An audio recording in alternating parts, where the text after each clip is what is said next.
Hello learners, welcome to my remedial English class. নমস্কাৰ মই শ্ৰী মনোৰঞ্জন বৰুৱাই লাৰ্ণাৰ্ছসকলৰ বৰ্তমান শৈক্ষিক উন্নতিৰ কাৰণে গ্ৰামাৰৰ ওপৰত কিছুমান সৰু সৰু টপিক মাতৃভাষাতে খুব সহজ সৰলভাৱে উপস্থাপন কৰিবৰ বাবে চেষ্টা কৰিছোঁ। আশা কৰোঁ মোৰ এই চেষ্টাই ছাত্ৰ ছাত্ৰীসকলৰ শৈক্ষিক দিশত উন্নতি সাধন কৰিব, তেতিয়াহে মোৰ শ্ৰম সাৰ্থক হোৱাহেঁতেন হ'ব। আহকচোন আমি আমাৰ ক্লাছটোলৈ যাওঁ, ইংলিছ ক্লাছলৈ। আজি প্ৰথমেই মই টেন্সৰ কথা ক'বলৈ ওলাইছোঁ। Tense, TENSE, tense. এতিয়া প্ৰথম কথাটো হ'ল কি, টেন্স। টেন্স মানে হৈছে অসমীয়া কাল। ইয়াক অসমীয়া কাল বুলি কোৱা হয়। কাল মানে হৈছে সময়। এতিয়া টেন্স আৰু সময়ৰ লগত এটা খুব ভাল সম্পৰ্ক আছে, কাৰণ সময়ক বাদ দি টেন্স কেতিয়াও আগবাঢ়িব নোৱাৰে, আৰু সেইদৰে কাল বা টেন্সটো হৈছে কি আমাৰ সময়ৰ ওপৰত নিৰ্ভৰশীল। অৰ্থাৎ কোনো এটা কাৰ্য কৰাৰ সময়টোক আমি টেন্স বুলি কোৱা হয়। Tense means the time when something is done. That means it is the time when something is done. অৰ্থাৎ কাৰ্য কৰাৰ সময়টোৱেই হৈছে টেন্স। টেন্সৰ জৰিয়তে কোনো এটা কাৰ্য সমাধা হোৱাৰ সময়টো নিৰ্ধাৰণ কৰা হয়। আমি জানো যে আমাৰ সময় তিনি প্ৰকাৰ আছে। আমাৰ সময় হৈছে প্ৰেজেণ্ট টাইম। প্ৰেজেণ্ট টাইম এইটো অসমীয়াত বৰ্তমান সময় বুলি কোৱা হয়। Number 2, past time. Past time যিটো নেকি অতীত কাল বুলি কোৱা হয়। আৰু 3 নম্বৰটো হৈছে কি, নাম্বাৰ 3, ফিউচাৰ টাইম। আমাৰ 3টা টাইম আছে, আৰু এই 3টা টাইমৰ ওপৰত বেছ কৰি পিনি আমি 3টা টেন্স পাওঁ। এইটো হৈছে কি প্ৰেজেণ্ট টেন্স, পাষ্ট টেন্স আৰু ফিউচাৰ। এতিয়া আমাৰ এই 3টা টাইমৰ ওপৰত ভিত্তি কৰি আমি 3টা টেন্স পাইছোঁ, present tense, past tense and future tense.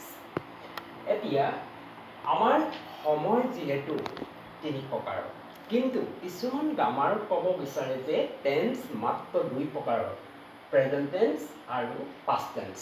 Future টেন্সটো কিছুমান গ্ৰামাৰে এটা টেন্সৰ ভাগ বুলি ধৰা নহয়। কিয় ধৰা নহয়? কাৰণ আমাৰ প্ৰেজেণ্ট টেন্সৰ এটা ফৰ্ম আছে। ছাপ'জ এক্সাম্পল গো, এইটো প্ৰেজেণ্ট টেন্সত গো হ'ব, আৰু এইটো যদি পাষ্ট টেন্স হয় তেতিয়াহ'লে ৱেন হৈ গুচি গ'ল। When go, past tense when হ'ল। আমি যদি এই গোটো ফিউচাৰ কৰোঁ তেতিয়াহ'লে উইল অব্লিক চেল গো হয়। এই গৌটো আৰু এই গৌটো একেটা ফৰ্ম, গতিকে সেইকাৰণে কি হয়, মাত্ৰ 2বিধ টেন্স বুলি কিছুমান গ্ৰামাৰে ক'ব বিচাৰে। বাৰু যি কি নহওক, আমি আমাৰ ক্লাছটো আগবঢ়াই নিয়াৰ ক্ষেত্ৰত আমি 3টা সময়ৰ ওপৰত নিৰ্ভৰ কৰি 3টা টেন্স আমি গণনা কৰিব লাগিব। এতিয়া আমি ইতিমধ্যে গম পাইছোঁ যে টেন্স মানে হৈছে time of action. It means time of action. That means কোনো এটা কাৰ্য কৰা সময়টোক আমি টেন্সৰ দ্বাৰা নিৰ্ধাৰণ কৰোঁ। গতিকে টেন্সে নিৰ্ধাৰণ কৰে, কি নিৰ্ধাৰণ কৰে? Time of action. অৰ্থাৎ কোনো এটা কাৰ্যৰ যিটো সমাধা হোৱাৰ সময়টো আমি টেন্সৰ জৰিয়তে নিৰ্ধাৰণ কৰোঁ। গতিকে টেন্সৰ মুখ্য কাৰ্য হৈছে কোনো এটা কাৰ্য কেতিয়া হৈছিল সেই কথাটো নিৰ্ধাৰণ কৰে। That means tense definitely the time. It define the time. এতিয়া আমাৰ কথা হ'ল আমি যিহেতু তিনিটা টেন্স পালোঁ, এই তিনিটা টেন্সক আমি প্ৰত্যেকতে আকৌ চাৰিটা উপভাগত ভাগ কৰিব পাৰোঁ। Number 1 indefinite,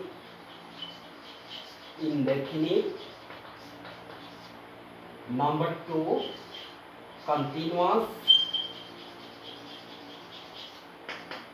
number 3 perfect, number 4 perfect continuous.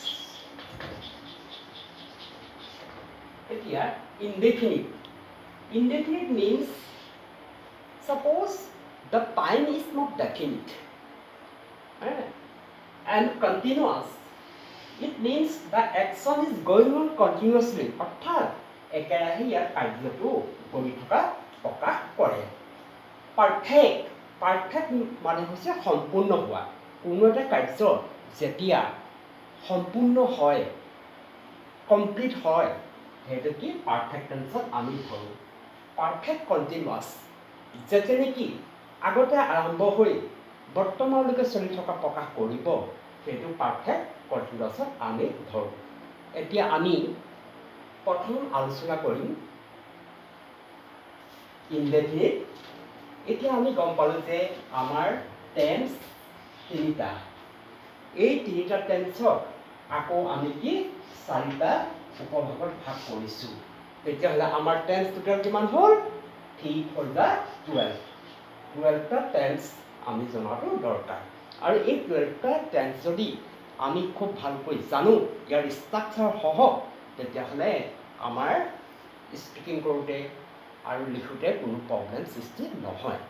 আহকচোন এতিয়া আমি প্ৰথম ইনডেফিনিটলৈ আৰম্ভ কৰোঁ।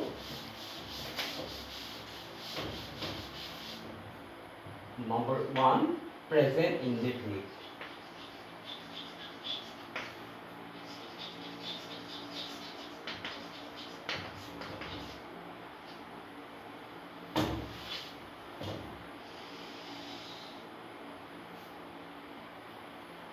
I am going to give some example. I play football.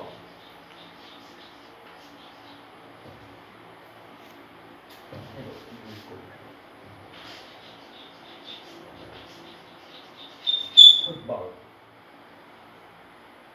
Number 2, she sings a song.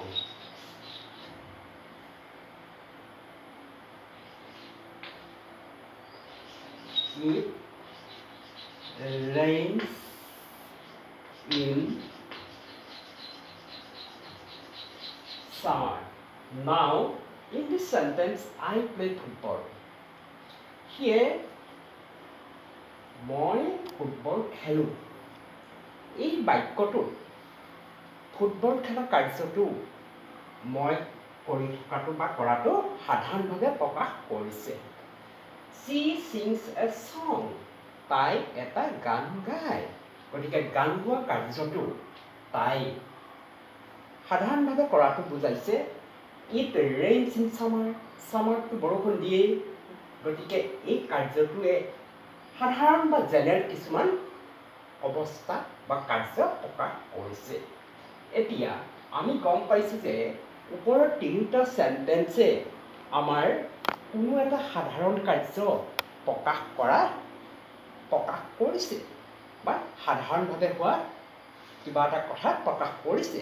গতিকে আমি প্ৰেজেণ্ট ইনডেফিনিট টেন্স মানে এনেকুৱা এটা টেন্স য'ত নেকি কাৰ্যটো সাধাৰণভাৱে হোৱা বুজায়, অৰ্থাৎ there is no any speciality, it happens generally, habitually and usually. That means present indefinite tense means usual activities. অৰ্থাৎ present indefinite tense মানে হৈছে যিবোৰ কাৰ্য সাধাৰণভাৱে ঘটে, অভ্যাসগতভাৱে ঘটে, ৰেগুলাৰলি নিয়মিতভাৱে ঘটে ডেইলি ঘটে সেই কাৰ্যবিলাক আমি এই টেন্সত ব্যৱহাৰ কৰোঁ নাও তেতিয়াহ'লে আমি এই টেন্সটো আমি এটা কথা গম পাইছোঁ যে it happens generally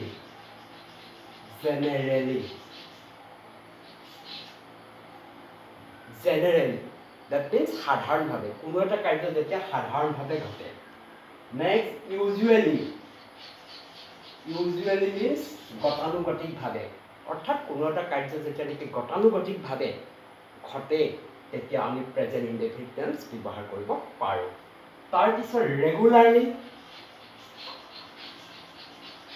ৰেগুলাৰলি মানে হৈছে কি নিয়মিতভাৱে কিছুমান কাৰ্য আমাৰ নিয়মিতভাৱে ঘটে এই নিয়মিতভাৱে ঘটা কাৰ্যবিলাক আমি প্ৰেজেন্ট ইনডেফিনিট টেন্সত ব্যৱহাৰ কৰিব পাৰোঁ তাৰপিছত আহিলে আমাৰ habitually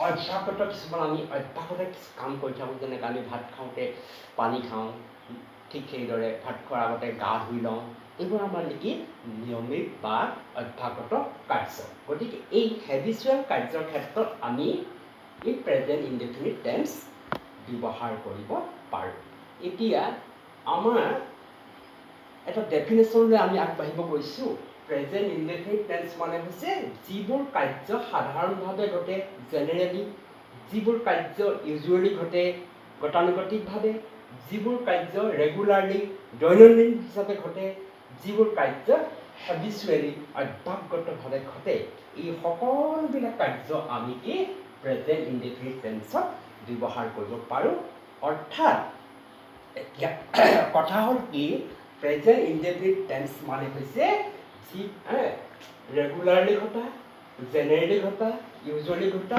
হেবিচুৱেলি ঘটা এই কাৰ্যবিলাকক আমি কি এনেকৈ প্ৰেজেন্ট ইনডেফিনিট টেন্সত ধৰিব পাৰোঁ অৰ্থাৎ যিবোৰ কাৰ্য সাধাৰণভাৱে ঘটে বৰ্তমান সময়ত জেনেৰেলি ঘটে ইউজুৱেলি ঘটে হেবিচুৱেলি ঘটে বৰ্তমান সময়ত সেইবোৰ কাৰ্যক আমি কি বুলি ক'ব পাৰোঁ প্ৰেজেন্ট ইনডেফিনিট টেন্স বুলি ক'ব পাৰোঁ এতিয়া অথনি ওপৰত যিকেইটা এক্সাম্পল দিছিলোঁ সেই এক্সাম্পল কেইটাৰ পৰা আমি এটা কথা লক্ষ্য কৰিছোঁ যেতিয়া নেকি ছাবজেক্টটো third person singular number C আছিলে তেতিয়া ভাৰ্বৰ পাছত সি ছিংছ এ ছং এই ছাবজেক্টটো থাৰ্ড পাৰ্চন হোৱাৰ লগে লগে আমাৰ এই টেন্সত কি হয় ভাৰ্বৰ পাছত এছ বা ই এছ লাগে আই প্লে আইটো ফাৰ্ষ্ট পাৰ্চন গতিকে আইৰ লগত কি হৈছে অকল প্লে হৈছে ইয়াত এছ বা ই এছ যোগ হোৱা নাই গতিকে এটা কথা আমি মন কৰিব লাগিব যে যেতিয়া ছাবজেক্টটো থাৰ্ড পাৰ্চন ছিংগুলাৰ নাম্বাৰ হ'ব ভাৰ্বৰ পাছত কি লাগিব এছ বা ই এছ লাগিব আই প্লে ফুটবল গতিকে এই ক্ষেত্ৰত আমি এই কথা সদায় সজাগ হ'ব লাগিব যে যেতিয়া নেকি first subject third person singular number হ'ব তেতিয়া ভাৰ্বৰ পাছত এছ বা ই এছ যোগ হয় ইয়াৰ পাছত আমি এটা ষ্ট্ৰাকচাৰ আছে ইয়াৰ ষ্ট্ৰাকচাৰটো হৈছে কি দেট ইজ ষ্ট্ৰাকচাৰ প্ৰত্যেক সেন্টেন্সৰে প্ৰত্যেক টেন্সৰে এটা এটা ষ্ট্ৰাকচাৰ থাকে ষ্ট্ৰাকচাৰটো হৈছে গঠন অৰ্থাৎ কেনেকৈ ই গঠন হয় এই গঠনটো কি হৈছে আমাৰ এছ এছ মানে subject plus V V means verb plus O object plus extension e means extension but SVO that is the basic form subject verb object e is the extension here suppose Ram verb suppose comes writes a return that is subject that is verb that is object that is extension that is suppose Now, that is extension. Ram writes a letter now. Here it may be extension. This is the structure SVO. This is the structure. Now, when the subject is third person in singular number, then S or ES should be added to the verb. Here, a writer ঠাইত আমি কি দিছো writes লিখিছো কিয় subject to Ram third person singular number. Third person singular number হোৱাৰ কাৰণে আমি ইয়াত S এটা ব্যৱহাৰ কৰিছো। গতিকে যদিহে এইটো ৰামৰ ঠাইত আই হোৱাহেঁতেন তেতিয়া আমি কোন ধৰণৰ S বা ES ইয়াত নলগালোহেঁতেন। গতিকে ইয়াত থাৰ্ড পাৰ্চন হোৱাৰ কাৰণে আমি কি কৰিছো S বা ES ব্যৱহাৰ কৰিছো।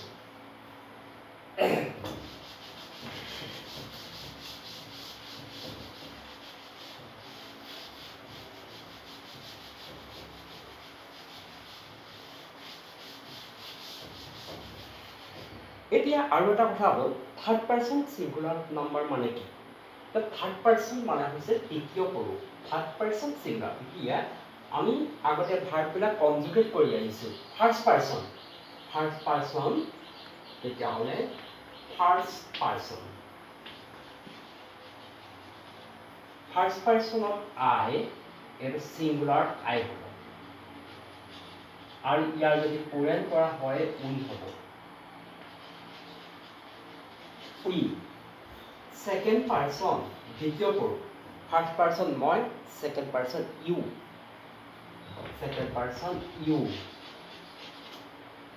again plural you. Now third person মানে তৃতীয় পুরুষ সিঙ্গুলার একবচনত হ'ব কি he she it এইটা একবচন বুজায় আৰু কাৰোবাৰ যদি নাম হ'ল সাপোজ ৰাম হৰি এনেকুৱা ধৰণৰ ইয়াত আমি নামো ব্যৱহাৰ কৰিব পাৰোঁ। ৰাম হৰি এইবোৰ কি হয় থাৰ্ড পাৰ্চন সিঙ্গুলাৰ হয় আৰু ইয়াৰ প্লুৰেলটো তেতিয়াহ'লে কি হ'ব they হ'ব। গতিকে এতিয়া কথা হ'ল কি আমি কেইটামান কথা স্পষ্ট হ'ল যে থাৰ্ড পাৰ্চন সিঙ্গুলাৰ নাম্বাৰ মানে কি he she it Ram Hari জৰু মধু ইত্যাদি কাৰোবাৰ যদি নাম বুজাব তেতিয়া কি হ'ব থাৰ্ড পাৰ্চন সিঙ্গুলাৰ নাম্বাৰ হ'ব আৰু ই প্লুৰেল হ'ব they। এতিয়া কথা হ'ল কি আমাৰ ৰোল মতে যেতিয়া নেকি থাৰ্ড পাৰ্চন সিঙ্গুলাৰ নাম্বাৰ হ'ব তেতিয়া কি কৰিম আমি ভাৰ্বৰ পাছত S বা ES যোগ কৰিম। ক'ত কৰিম আমি এই টেন্সতে কৰিম, বেলেগ টেন্সত আমি কৰিব দৰকাৰ নাই। আমাৰ প্ৰেজেন্ট ইনডেফিনিট টেন্সতহে আমি S বা ES যোগ কৰিম। এতিয়া আজি আমি টেন্সৰ ওপৰত অলপ কথা শিকিলোঁ। টেন্স মানে হৈছে কি কাৰ্য সমাধা হোৱাৰ টাইম সময়। এতিয়া কথা হ'ল কি আমাৰ টেন্সে কি কৰে কোনো এটা কাৰ্য সমাধা হোৱাৰ সময়টো নিৰ্ধাৰণ কৰে। এতিয়া হৈছে নে কালি হৈছিল নে ৰেগুলাৰ হয় নে সদায় হয় ইত্যাদি কথাবিলাক কি হয় টেন্সে নিৰ্ধাৰণ কৰে। গতিকে কোনো এটা কাৰ্য সমাধা হোৱা সময়টো ডিফাইন কৰে নিৰ্দিষ্ট কৰে কিহে টেন্সে। গতিকে আমি টেন্সৰ কাৰণে বিশেষ টেনশ্যন ল'বলগীয়া নাই। এইটো হৈছে কি কাৰ্য সমাধা হোৱাৰ সময় ই ডিফাইন দ্য টাইম। আৰু আমাৰ যিহেতু সময় তিনি প্ৰকাৰ গতিকে আমাৰ টেন্সো তিনি প্ৰকাৰ বুলি আমি ধৰি লৈছোঁ যে প্ৰেজেণ্ট টেন্স পাষ্ট টেন্স আৰু ফিউচাৰ টেন্স। এতিয়া এই প্ৰত্যেকটি টেন্সকে তিনিটা আমি মূল টেন্স পাইছোঁ। এই মূল টেন্সক আকৌ কি কৰিছোঁ চাৰিটা উপভাগত ভাগ কৰি 12টা আমি টেন্স পাইছোঁ আৰু এই 12টা টেন্স আমি প্ৰত্যেকৰে ষ্ট্ৰাকচাৰবিলাক জানিব লাগিব। আজি আমি শিকিলোঁ প্ৰেজেণ্ট ইনডেফিনিট টেন্স। গতিকে এইখিনি মই ভাবিছোঁ আপোনালোকে খুব ধুনীয়াকৈ হৃদয়ঙ্গম কৰিব আৰু মোৰ এই ক্লাছটো কেনেকুৱা পালে এটা কমেণ্ট জনাব, কাৰণ আপোনালোকৰ এটা কমেণ্টে আমাক উৎসাহিত কৰাত বহুতো সহায় কৰিব। নমস্কাৰ, ধন্যবাদ।